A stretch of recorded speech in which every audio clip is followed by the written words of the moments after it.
You, Eleanor Shellstrop, are dead. Cool.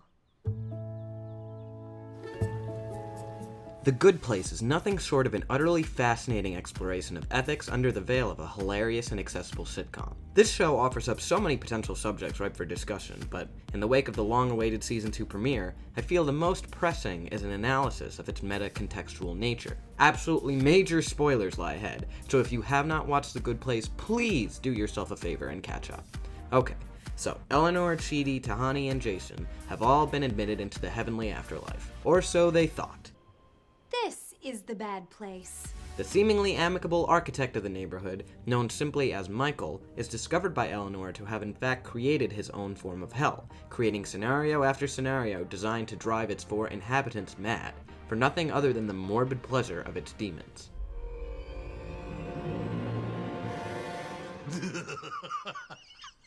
Oh, man. I can't believe you figured it out. Aptly titled Michael's Gambit, the Season 1 finale in which the twist is revealed operates under an additional layer of another Michael revealing that he's completely played his captive audience. That would be series creator Michael Schur, who you may know from his work on Parks and Recreation and Brooklyn Nine-Nine. It is at this moment that we realize that The Good Place not only examines the testy and fickle little thing known as the morality of the human race, but also the testy and fickle little thing known as broadcast television, as we now finally start to peel back the curtain and take a look behind the scenes of a personal hell. Once Eleanor realizes Michael's true intentions, Michael reverts the world and creates a second iteration of The Good Place, which just so happens to time perfectly with the end of Season 1 and the beginning of Season 2. I'm going to erase your memories, make a few changes and start over again. We're keeping everything from version 1 that made them miserable, adding a bunch of new stuff that they'll hate. But not everyone has faith in Michael's ambitions. Upon initially pitching his idea for The Good Place, Michael came just short of falling upon deaf ears. The conventional modes of torture skew more immediate, physical, and outwardly horrifying. So Michael's plan comes across as downright experimental. Look, we can just send them all to the hot spike pits with the lava and the bees and the lightning that tears off their flesh.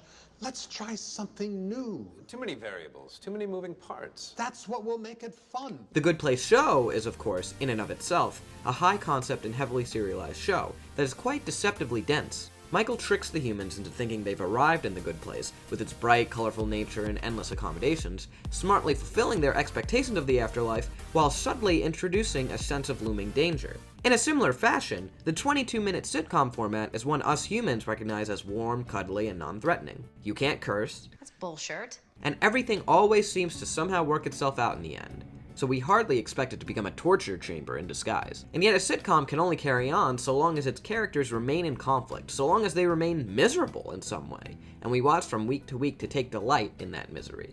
Whether it be seemingly basic challenges like keeping a secret or awkwardly partaking in third wheeling for the sake of a friend, or something as extreme as being forced to reevaluate your life's work or coming to the realization that you're not actually considered quite as good as you think you are.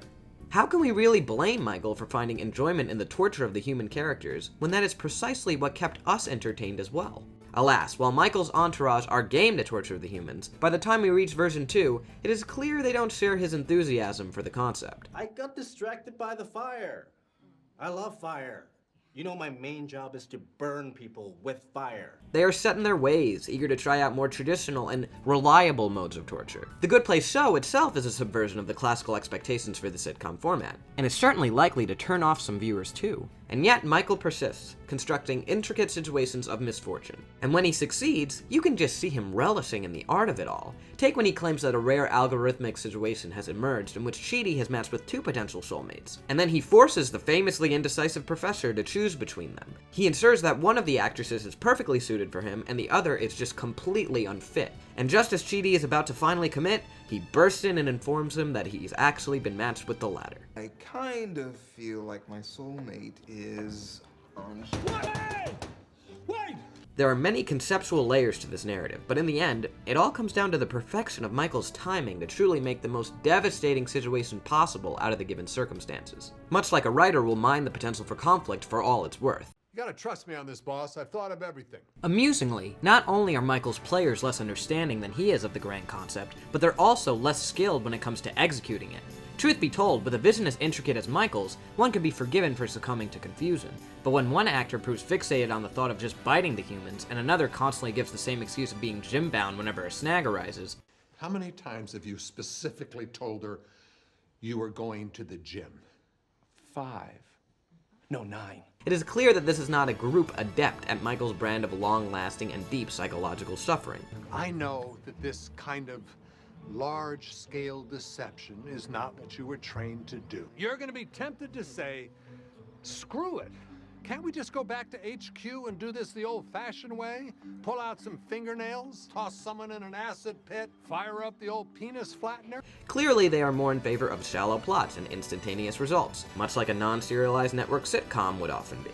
Even someone who seems down to play in Michael's pretend world, Vicky, who enjoyed a particularly juicy role in the first iteration of The Good Place, finds herself dissatisfied with the relative lack of depth to her character in version 2. Denise is a good part with a great backstory. You run the best pizza place in the neighborhood. You have a cat, and that's cool. Having gotten the chance to break Chidi's heart multiple times last iteration, a subplot Michael promises many decades away in which Chidi somehow manages to inadvertently kill her cat just makes her feel like she's getting the short shrift. There is a selflessness on display in terms of how great a role one plays in the ensuing torture, but Michael seems committed to realize his art to its fullest potential, no matter how indirectly involved he may be, or how much effort he may have to put into specific plots. Much like the show The Good Place requires a ton of planning to get right.